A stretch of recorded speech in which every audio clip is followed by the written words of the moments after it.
In our constitution, Article 1 is India, that is Bharatah.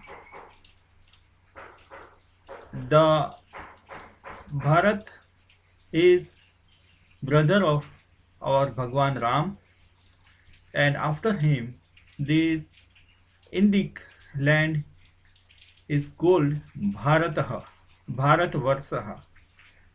So we are older than any other civilization which still exists. This is our land, and our constitution also recognizes this fact in Article 1. What is our problem? Indic majority are being harassed in name of religion. First, within inside, Indic Dharma's minor members, SC/ST, victimized by Indic majority members. Second, from outsiders, a Brahmanic minority religious sects victimizes majority all Indic faiths.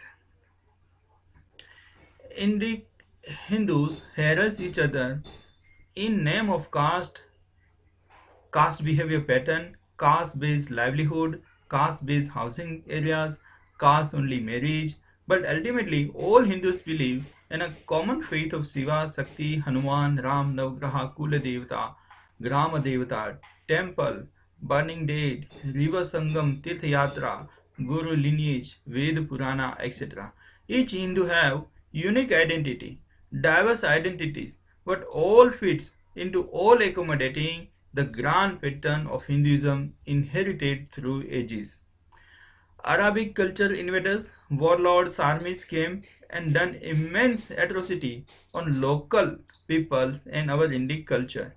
Rape, loot, kill, convert, temple destruction, occupation of all Indic Bharata land. From the time immemorial, we always had Hindu kings ruling in India in name of Dharma and lineage. Due to constant resistance from locals, the Muslim Hindus could never get whole of India under their own rules and convert us into their image. From Mughals, the Marathas recaptured it for Hindvi Swaraj. Then British came and taken over from Marathas. Then in 1857, Hindu Rajashakti under the Marathas led the revolt. After World War II, British Parliament granted the dominant status to Indian Hindus. Even then, Hindu Rajashakti was free and had validity in our constitution as Desi Hindu kings. Hindu lived well, even Muslim progressed due to our tolerance so much that we have the same number of Muslims as Pakistan has. The internal difference of Hindu caste was vanishing from Hindu lives. We were progressing, then suddenly the emergencies came and Article 26 and 42 were enacted. The Hindu Rajashakti forbidden and policy of systematic secularism was forcefully, rapidly implemented on Hindus. To aid this new demographic and other policies came. In 1947, Gandhi Nehru led Congress actually took power from the British. The power was not transferred to the common public. We had not won over British nor British lost. They just handed over the office to unelected PM Nehru. Nehru never got the consensus plebiscite from the public what they wanted to do, what type of India they want. He decided for us without all people's clear-cut permissions. This is the Pitrudosa from Gandhi Nehru. Instead of declaring a Hindu Rashtra and secular God administration, he boasts of the dominant status mandate. The temples were taken over, Hindu gurukuls vanished, education system revamped, history rewritten, JNU, AMU empowered, some hereditary works, jobs lost, more and more urbanization, which depends on service sector, was invented, and this does not favor rural, agriculture, animal-loving Hindu lifestyle. The Hindu Dharma is based on individuals, nature's free speech, and free way of life. Hindu worship God Devata individually and collectively. All Hindus enjoy the yatras, fair, etc. in name of God. If we are so nice, then what is the problem? In start, it was all tolerable under old Congress, but sometimes around 1970, the policy of Indira Congress started shifting towards Islamic Tuστikaran. Day by day, the state and lawmakers, which are the same entity, curbed people's freedoms. They created bad laws with enforced punishment by state, high-handedness and corruption of administrations. There are many states law and practice which should be scrapped as they harass Hindu way of life, dharma, and Indic people's aspiration which does not comply with state secularism. So this our problem is a man-made and it can be eradicated with simple majority in parliament. For this we gave majority to Saffron BJP, but the person Modi who has to help the Hindu aspiration is not doing so. Only way to solve this is by meeting individually as well as collectively to our local MP, MLC, MLA and appraising our aspirations, asking why they are against the Hindu faith. Also listen to them. What is their role and belief regarding our belief and need? In simple words, we need to pressurize or liaison, meet, apprise our problem to MP MLC and ask them to participate in helping us or lose their seat. They are the lawmakers and some are government ministers because they are 400 plus people who ultimately does all good or bad things for us. They are accountable and answerable to us. They should reflect our aspirations in parliament. So our all focus should be physically, mentally, spiritually, to make them compel them, appraise them our needs. This is the only solution because the state law is a problem and that can be solved only by the lawmaker. Breaking law is not solution. Removing bad laws and making a good benefiting law is solution. This concept is called lobbying. Everyone is using it in America, European Union, etc. It is not new phenomena. The problem we are facing is due to effective political lobbying done by Arabic cultural forces.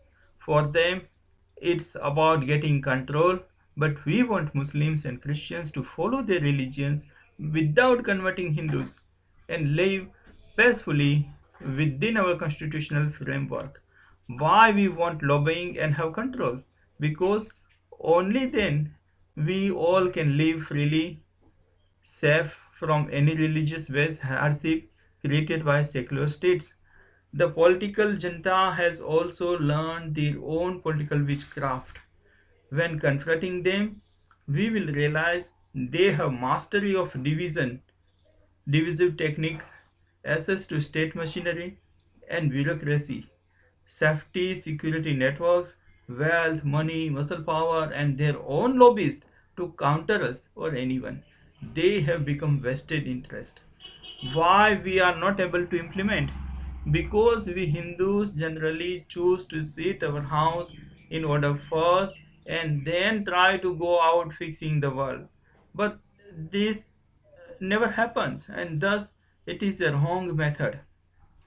Right method is we should create a collective conscience, agree to minimum standard that state should not encroach our religion, temple, our practice in name of secularism. Political bosses control state and state machinery. Thus, problem is political, but it affects dharma. Hindus are religious tolerant, acceptable to diverse ideas and peoples, but state secularism is new and non-working failed concept to India. These states enforce secularism is problem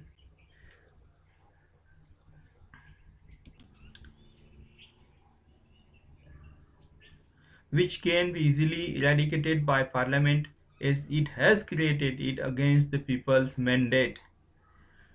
Again, the king's emperor's mandate of partition based on religion.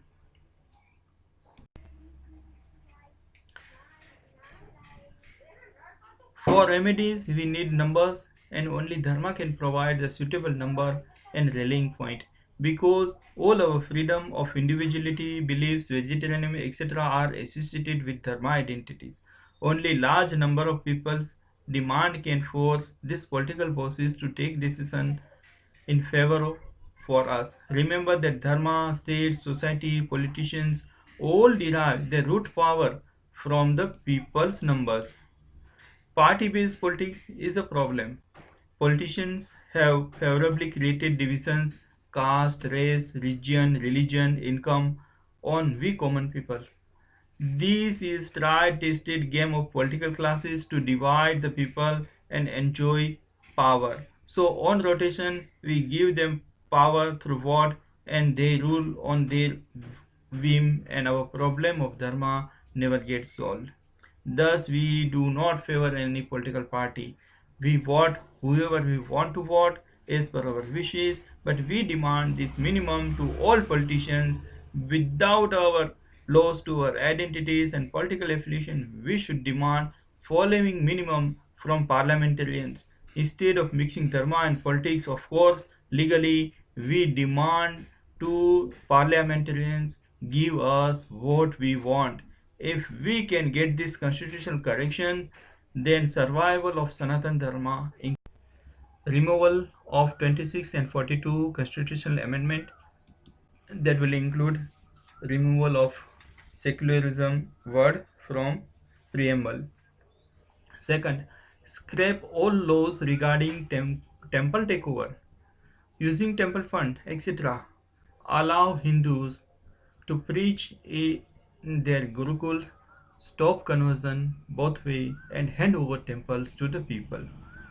Implementation of strict penalties for population control, leading up to no voting right, no government benefit, taxing for third child, mandatory registration of marriage, and divorce in court. Fourth, we want uniform civil code, removal of minority words and minority status for Muslims, which are 30 crores and increasing. Stop favoring only Urdu language. Waqf Act should be scrapped and many practices which are affecting their land use to be re-examined. Fifth, instead of creating big secular cities, small dharmic villages should be allowed to thrive with all their faith, rituals, traditions, festival, trades.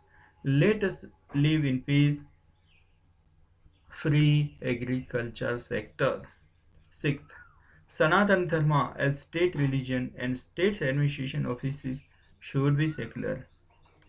Within same constitution, using constitutional tool of amendment, we can change our destiny and achieve the aspiration of Vedic Sanatana Rashtra. To implement today is right time. Parliament has saffron majority. Use democratic right, still it is usable. After 2029, demographic change will happen and this tool will be no longer available to us if we do not follow our heartfelt desire for dharma freedom.